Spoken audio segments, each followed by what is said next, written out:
What's going on today? DailyC show. This is episode 14, and I think you guys are really going to like this one. Today I want to talk about dealing with adversity. I got this question a couple days ago, and it's something I realized that I've never really addressed too much.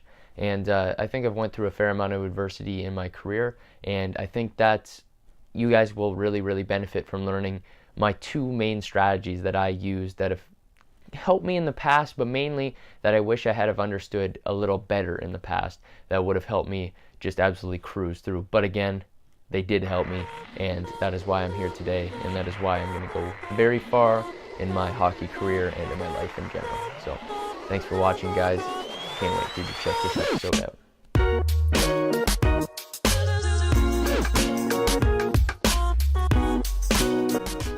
So what's going on today, guys? In this episode, we're going to talk about adversity. And we're going to talk about, first of all, you have to realize that my career hasn't been perfect.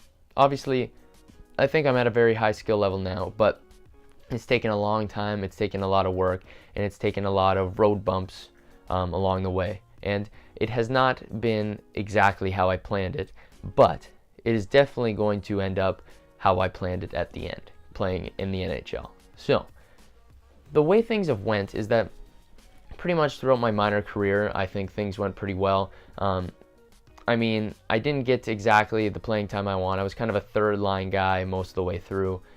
Always worked hard. I always think I was the hardest worker on the team. First year of AAA that I tried out in minor Adam got cut, so I went back to rep. After that, I ended up making the AAA team for about almost every year consistently, so I made it like 5 straight years or something like that. Then in my, believe my minor Bantam year, I had shoulder surgery, which was not ideal, but I needed to get it done. So got it done and ended up getting cut that year because I wasn't able to try out and the coach didn't know me super well, so ended up playing AA. Now then it ended up being a blessing in disguise. It was honestly, like, besides last year in Stratford, it was my best year of hockey. I got to be a captain on that team, on that AA team. Our team was absolutely amazing. We won the league, we won the playoffs, we came second in all of Ontario, and we almost beat the team that actually beat our AAA team in a tournament. So it was absolutely wild, and it was just so much fun. I got to be learn a lot about leadership, got to become a better teammate, got to make a ton of friends, and I'm still friends with pretty well everybody on that team today.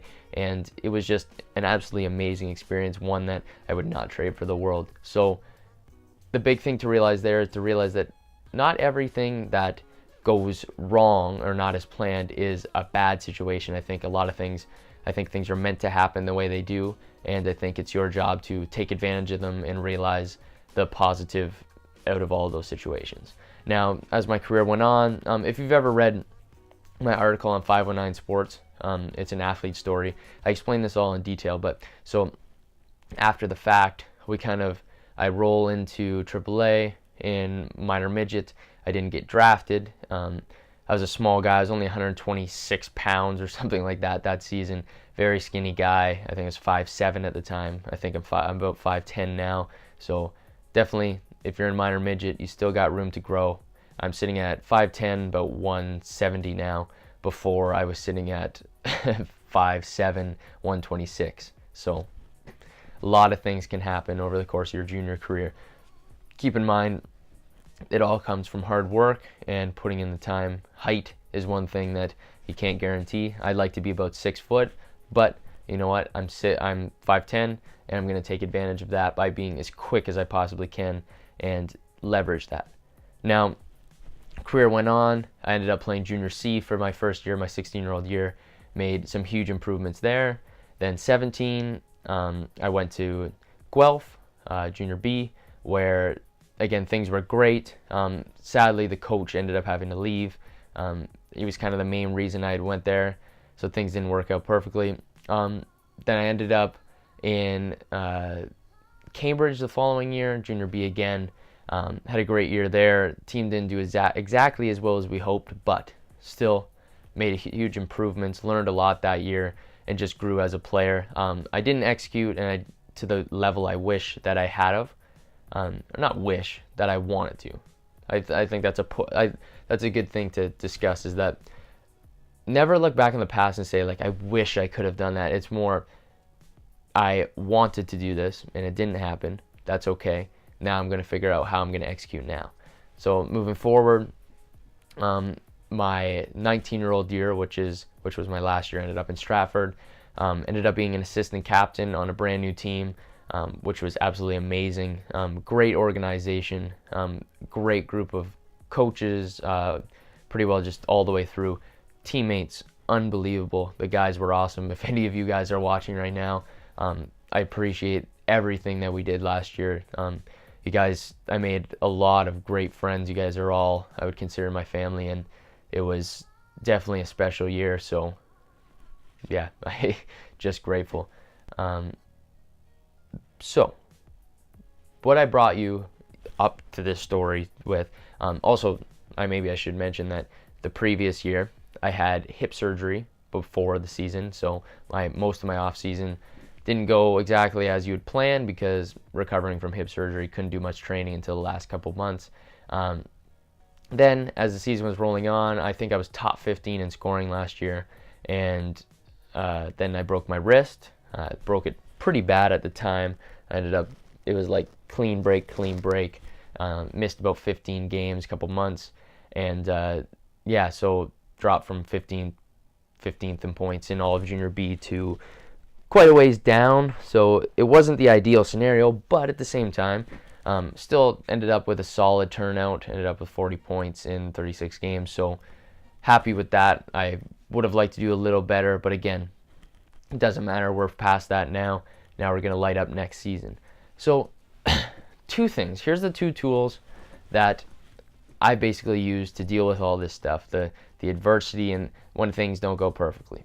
And these are like secret weapons, I'm telling you. These are things that I wish I had have really understood a little better. But again, I stayed positive through it all, everything that happened, and I never was completely torn down. I didn't want to quit. I just knew that I was going to bounce back. Now, what did I use? One. Now, this is going to sound a little weird, but it's this idea of gratitude. And when I first hear gratitude, the first thing I think is, okay, maybe he's just kind of making some weird stuff up here. I don't know.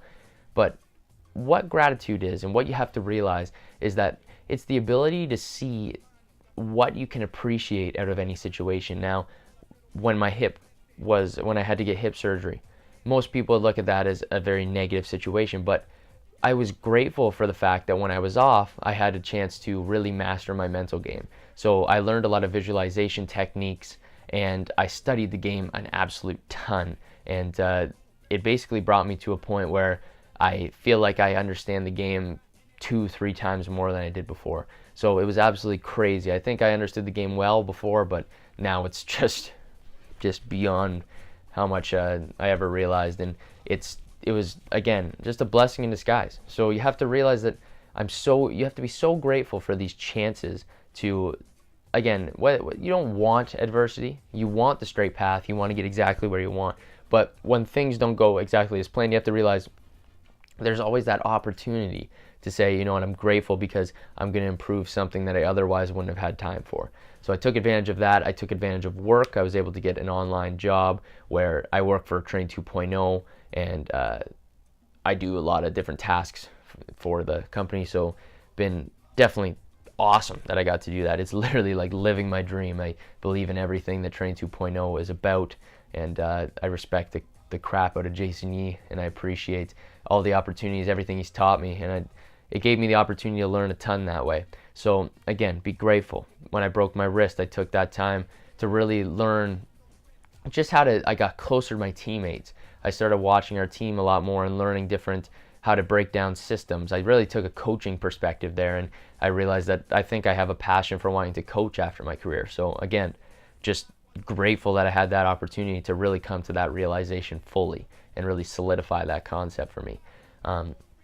Just amazing. Now, here's the other trick. Here's the tool. Here's the weapon. Here's what's going to help you really never see things in a negative light again.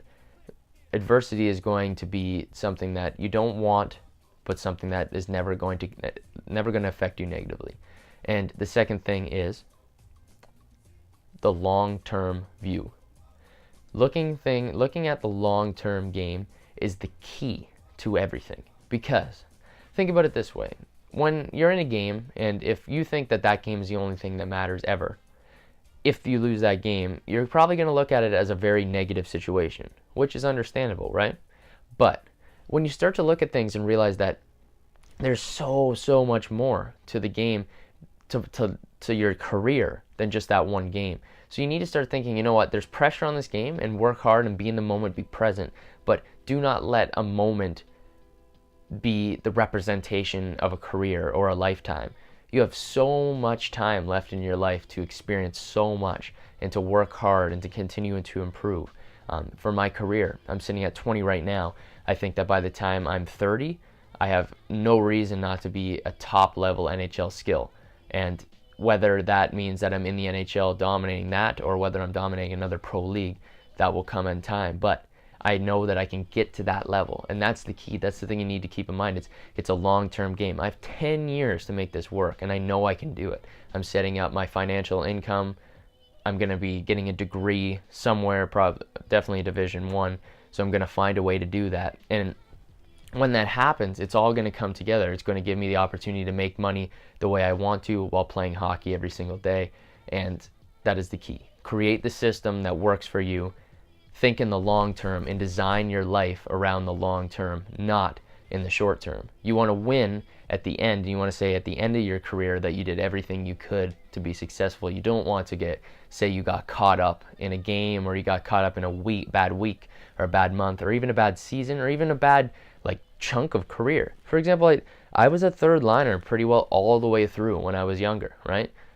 I pretty much all the way through minor, besides when I played AA, where I got to play as a top guy, I really didn't play a ton, but it didn't change anything. I just used those years as a chance to improve, to develop that mental strength, and now I'm ready to roll when I get my scholarship, when I get that pro opportunity, and everything that comes along as I move along here. So use those two things. Use the concept of gratitude and be grateful for every situation, because there's always so much to be grateful for. And then use this concept of the long-term game, and think about how the long term is really going to change the way you view it. And if you can think of things in the long term, you're really going to drown out those negative emotions, because you're going to start thinking about how you can just move forward and get yourself to where you want to go. Shoot that long-term shot, and then you're going to help guide it as it moves along. And nothing is ever going to stop it completely. And if it did, then you're just going to pick that ball up and you're just going to shoot again. So, sound good, guys? I hope it does. I know it does. It worked for me. It's working for me. It's going to work for you. It's going to help us all get to where we want to go. Crush it every single day, every week, every month, every year. Our whole career is all going to be amazing. So let's freaking do it together, guys. I almost swore there. Don't want to do that. And let's do it, guys. Let's have some fun. Enjoy the day. Enjoy the week. And let's just keep moving forward. I'll talk to you guys soon.